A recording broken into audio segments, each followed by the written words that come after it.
जय भीम मित्रों, इतिहास गवाह है कि इस देश के अंदर एक समय बहुजन का शासन हुआ करता था। जब इस देश में बहुजनों का शासन था, तब यह देश सुख, शांति और समृद्धि से परिपूर्ण था और पूरी दुनिया में सोने की चिड़िया नाम से जाना जाता था। उस काल में भारत बुद्धमय था और बहुजन राजाओं की वीरता व पराक्रम की चर्चा पूरी दुनिया में होती थी। लेकिन विदेशी ब्राह्मण आर्यों ने इन राजाओं के खिलाफ साजिश रचना आरंभ कर दिया और साम दम दंड भेद के तरीके अपनाकर तथा छल कपट से इन राजाओं की शक्तियों को कमजोर किया और इस देश में अपना प्रभुत्व स्थापित कर लिया। आज हम आप लोगों के सामने राम की एक ऐसी खतरनाक काली सच्चाई को उजागर करेंगे जिसे जानकर शायद आप भी हिल जाएं और भगवान समझना हमेशा हमेशा के लिए बंद कर देंगे। और साथ ही साथ ये भी बात करेंगे कि क्या राम ईश्वर का अवतार था। चंद्रशेखर आजाद ने भी राम पर एक ऐसा ओपिनियन प्रस्तुत किया जो पूरी तरह से मनुवादियों के पाखंड का पर्दाफाश करता है। वीडियो शुरू करने से पहले मैं आप लोगों से कहना चाहूंगा कि आप लोग इस वीडियो को अधिक से अधिक लोगों तक पहुंचाने में हमारी मदद करें। इसके लिए आप लोग इस वीडियो को लाइक, शेयर और हमारे चैनल को सब्सक्राइब कर सकते हैं, जिससे वीडियो का एंगेजमेंट बढ़ेगा। और चलिए वीडियो को शुरू करते हैं। ब्राह्मणों के साथ ही साथ छापे खाने, प्रिंटिंग प्रेस भी हम लोगों के रामायण के वर्णित मिथ्या तथा दुराचार पूर्ण बातों के प्रकट करने में हमारे शत्रु है। वे समाचार पत्रों में जो कुछ मैं तर्कपूर्ण बातें उपस्थित करता हूं, बिना उससे संबंधित तर्कपूर्ण संदर्भ को प्रकट करते हुए मेरे लिखे हुए समाचार के एक या दो पत्र फाड़कर शेष अधूरे लेख को भोलेपन से यह छपवा देंगे कि पेरियार रामास्वामी नायकर कहते हैं कि राम गुंडा तथा सीता वैश्या थी। इसका अर्थ क्या है? इसका तात्पर्य केवल यह है कि भ्रमोत्पादक काट छाट और भ्रमोत्पादक तर्क से लोगों को हमारे विरुद्ध खड़ा करना। रामायण केवल कपोल कल्पित गप्प है, यह ईश्वर की कथा नहीं है, जैसा कि सर्वसाधारण लोगों द्वारा समझी जाती है। इस बात की बहुत पुरुषों द्वारा स्वीकार किया गया है। श्री गांधी ने स्वयं कहा था कि मेरा राम रामायण के राम के समान नहीं है। इस प्रकार रामायण में कई स्थलों पर राम को साधारण कोटि का मनुष्य कहा गया है। जहां तक राम की विशेषताओं का संबंध है, हमें यह कहना पड़ता है कि उसने अबोध ताड़का को छल से कठोरता पूर्वक वध कर दिया, क्योंकि वह अपने राज्य में अनधिकृत रूप से प्रवेश करके वहां पर यज्ञ संपादन करने वाले पुरोहितों को ऐसा करने के लिए मना करती थी। वनवास में राम ने सूर्पणखा के कान और नाक काट लेने का अपराध किया, क्योंकि वह उससे प्रेम करती थी। वन में आकर राक्षसों का वध करने के निश्चय को अपना लक्ष्य बनाकर उसने स्वेच्छापूर्वक व्यर्थ में लड़ाई मोल ली। सुग्रीव की भलाई के लिए उसने आड़ में छिपकर कायरतापूर्वक बाली को मारा, जिसने राम के प्रति अपकार नहीं किया था। इस बात को भली भांति तथा पूर्णतया यह जानते हुए कि दुष्ट और विश्वासघाती विभीषण अपने भाई रावण का वध कर स्वयं लंका का राज्य हथियाने के कपटपूर्ण उद्देश्य से मेरी शरण में आया है।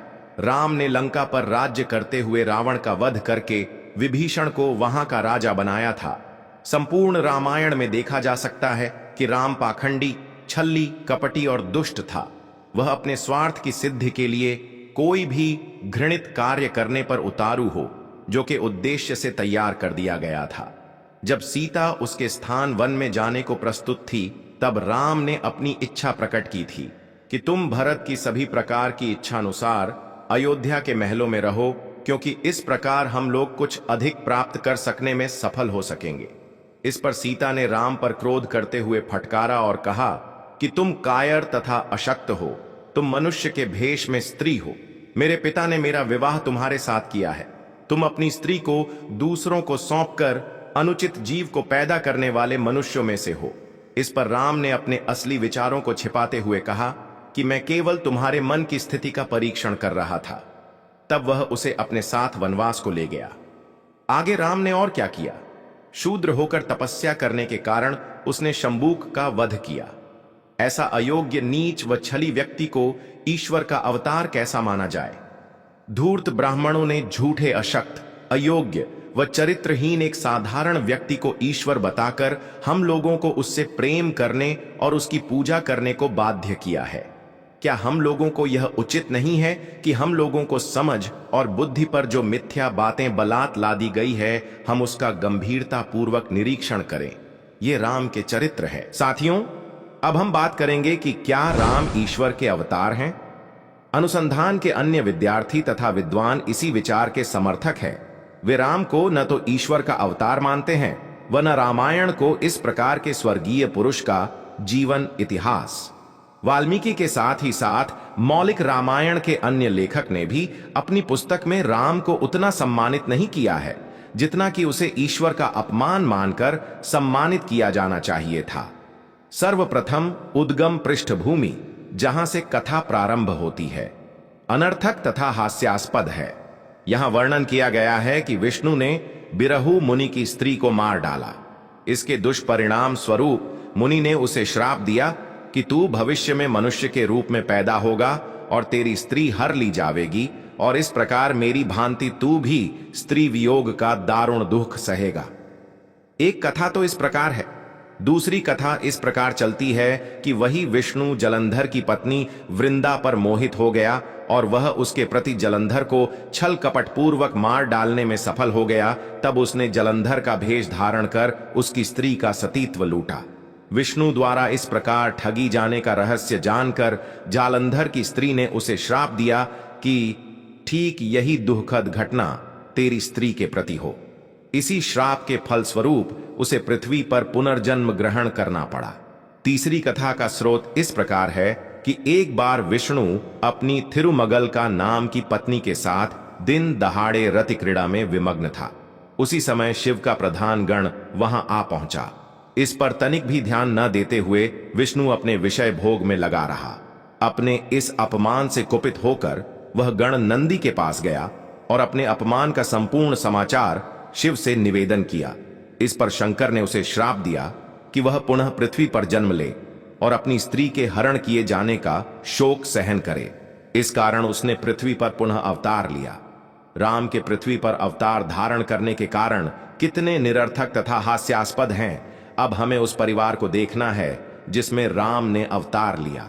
राम के पिता राजा दशरथ की अपनी 3 राजवंशीय स्त्रियों के अतिरिक्त 60,000 स्त्रियां थीं।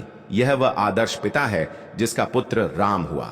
रामायण में वर्णन किया गया है कि राम, लक्ष्मण, भरत व शत्रुघ्न यज्ञ की विधिवत सम्मूर्ति और समाप्ति के फल स्वरूप पैदा हुए। अब हम यज्ञ की विशेषताओं पर ध्यान दें। कई प्रकार की चिड़ियां, जानवर, कीड़े मकोड़े और जंगली जानवर मारे जाते थे और मृत जीवों का आग में भूनकर कबाब बना दिया जाता था और ब्राह्मण लोग उसे खाते थे। तत्पश्चात दशरथ की 3 स्त्रियों उन पुरोहितों को सौंप दी गई जिन्होंने यज्ञ किया था। रामायण के अनुवादक बंगाल निवासी पंडित मनमथनाथ दातार लिखते हैं कि कौशल्या ने बड़ी उत्सुकता पूर्वक एक घोड़े के 3 टुकड़े कर डाले और बिना किसी मनोव्यथा के उस मृत घोड़े के साथ संपूर्ण रात बिता दी। होता, अध्वर्य, उक्था और अन्य ऋक्विका पुरोहितों ने 3 रानियों के साब संभोग किया। इस प्रकार दशरथ के पुत्रों की जन्म कथा है। क्या यह कोई अवतार लेने के ढंग है? क्या कोई कथा इस प्रकार बेढंगे तरीके से लिखी जानी चाहिए? साथियों, जरा आप मंथन करिए कि ये बात कहां तक आपको सही लगता है। ये कहानी मैं खुद से नहीं बनाया हूं, ये आपको पेरियार रमास्वामी द्वारा लिखी गई किताब में मिल जाएगी। साथियों, आप पढ़ोगे तो जानोगे, जानोगे तो मानोगे। अब मिलते हैं किसी अगली वीडियो में। पूरा वीडियो देखने के लिए आपका बहुत बहुत धन्यवाद।